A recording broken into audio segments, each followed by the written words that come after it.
महाकुंभ नगर प्रयागराज समूचे विश्व को आकर्षित कर रहा है। गंगा, यमुना और अदृश्य सरस्वती के पावन संगम की धरती में ऐसा चुंबक है कि वो समूचे विश्व को केंद्रित कर रहा है। ऐसा लगता है कि समूचा विश्व संगम में ही समा गया है। हम आपको लगातार साधुओं, नागा साधुओं, अलग अलग अखाड़ों के साधुओं की जिंदगी के बारे में बता रहे हैं। महिला सन्यासिनियों से भी हम मिल रहे हैं। हमारे साथ विशेष बातचीत के लिए मौजूद हैं साध्वी गोष्ठी महाराज। उनसे हम जानते हैं और समझते हैं कि महिला सन्यासिनियों की दुनिया वो कब आई और कितनी खुशी मिलती है जब वो सन्यासिन बन गई है। क्या कहेंगे आप बता रही थी कि आपने 12 वर्ष की आयु में दीक्षा ली और जीवन ईश्वर के चरणों में समर्पित कर दिया। अपनी जिंदगी के बारे में बताइए, क्या आपकी कहानी? ओम नमो नारायण सभी दर्शकों को।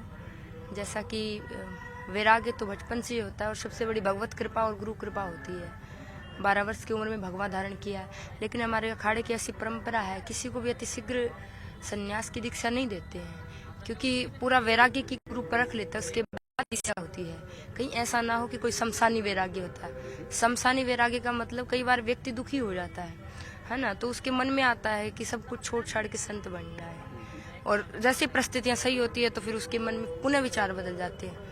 जैसे कोई व्यक्ति मरता है, शमशान में जलाने जाते हैं, तो सबके अंदर क्या भाव आता है शमशान में कि सब मोह माया, आज के बाद हम किसी का बुरा नहीं करेंगे। और जो ही शमशान से बाहर आते हैं तो वही माया फिर से घेर लेती है। इसे शमशानी वैराग्य बोलते हैं। तो गुरु पूरी परख करता है कि इसके अंदर कोई शमशानी वैराग्य तो नहीं, इसका वैराग्य की स्थिरता क्या है। क्योंकि देखिए, संन्यास मार्ग इतना आसान नहीं है। संत बनना है कांटों की राह पर चलने के बराबर है।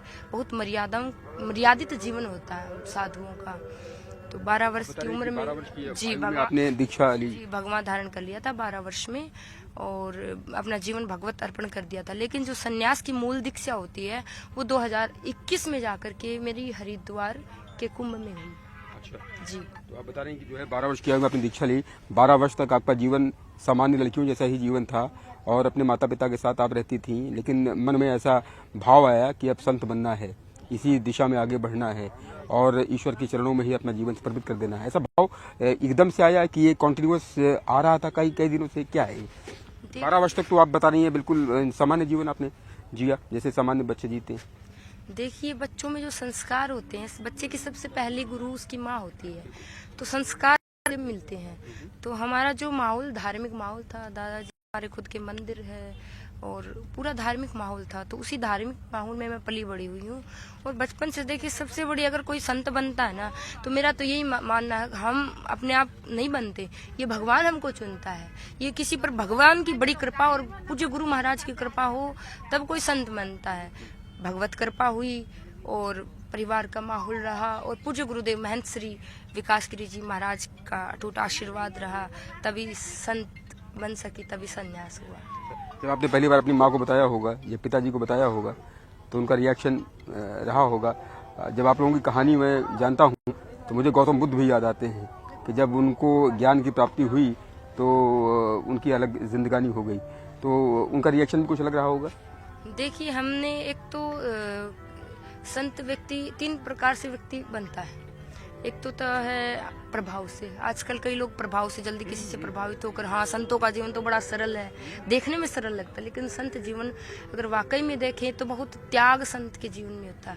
पूरा जीवन संत का त्याग में होता है। संत संसार के बीच में रहकर भी संसार से अलग रहते, इसी का नाम संत है। आजकल देखिए, भौतिक सुविधाओं का उपयोग भी संत करते हैं, तो कई लोग कहते हैं अरे पुराने संत तो पहाड़ों में रहते थे, अब तो संत संसार के बीच रहते। पहली बात तो अब पहले के जमाने में पहाड़ कंदराएं थी, अब इतने पहाड़ रहे नहीं है ना। दूसरी बात, पहले इतनी भौतिक सुविधाएं थी नहीं। हम संत सुविधाओं का इस्तेमाल करते हैं लेकिन उसमें आसक्त नहीं होते। अगर संत को अगर मावा भी खाने को मिल गया तो खा लेगा, उसमें वो प्रसन्न नहीं होगा।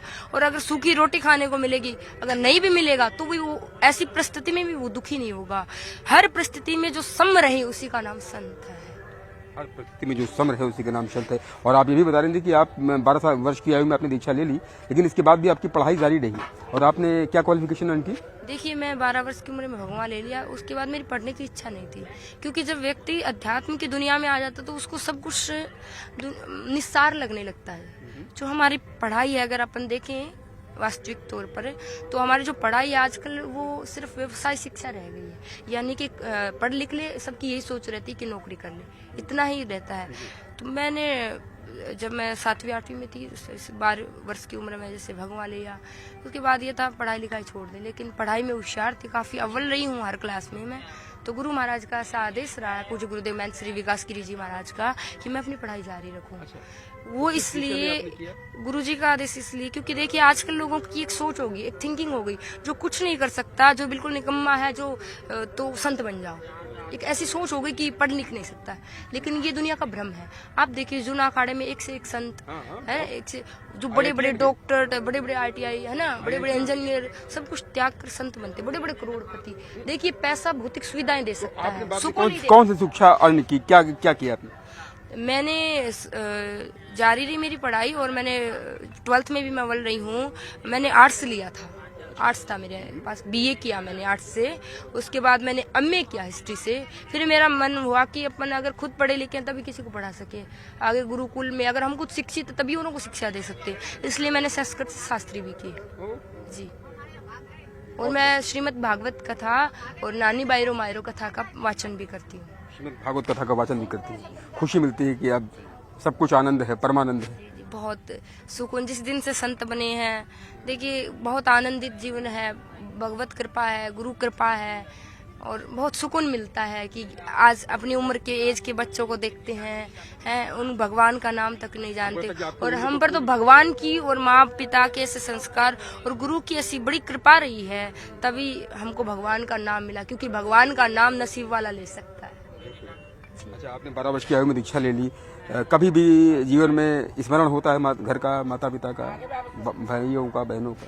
देखिए संत जब हम बनते, हमारी मुख्य संन्यास दीक्षा होती है, तब हमारा पिंडदान होता है। हम स्वयं का भी जीते जी पिंड भर देते हैं कि अब हम जिएंगे तो अपने लिए नहीं, अब हम संसार के लिए जिएंगे, हम अपने धर्म के लिए जिएंगे। अगर धर्म के लिए हमें अपने प्राण न्यौछावर करने पड़ गए तो हम उसके लिए भी पीछे नहीं हटेंगे। तो संत बनने के बाद किसी से दुनिया में रहते, लेकिन दुनिया से जुड़ के नहीं, कोई मिला तो ठीक, नहीं मिला तो ठीक, किसी में मोह नहीं है, ना घर में ना परिवार में, किसी की याद नहीं आती। संत बनने के बाद गुरुदेव यही शिक्षा देते हैं कि भगवत स्मरण करो, राह चलते रहो, मेले में चलते रहो, मेले में भी अकेले रहो अंतर मन से। देखिए वैसे में व्यक्ति अकेला रहता तो अकेला आदमी डिप्रेशन में आ सकता है, लेकिन संत एकांत वास करते हैं, अंतर्मन की यात्रा। हाँ, अंतर्मन की यात्रा, क्योंकि संत कहते हैं एकांत में भगवत चिंतन होता है, हमारी आत्मा में जो आत्मज्ञान है वो उपजता है जी। बहुत बहुत धन्यवाद आपका। साध्वी गोश्का जी महाराज इन्होंने बताया कि उन्होंने 12 वर्ष की आयु में दीक्षा ले ली। हमको लगता है कि इनकी आयु भी बहुत कम होगी, 18-19 वर्ष के आसपास की होंगी, लेकिन ये श्रीमद् भागवत कथा कहती हैं।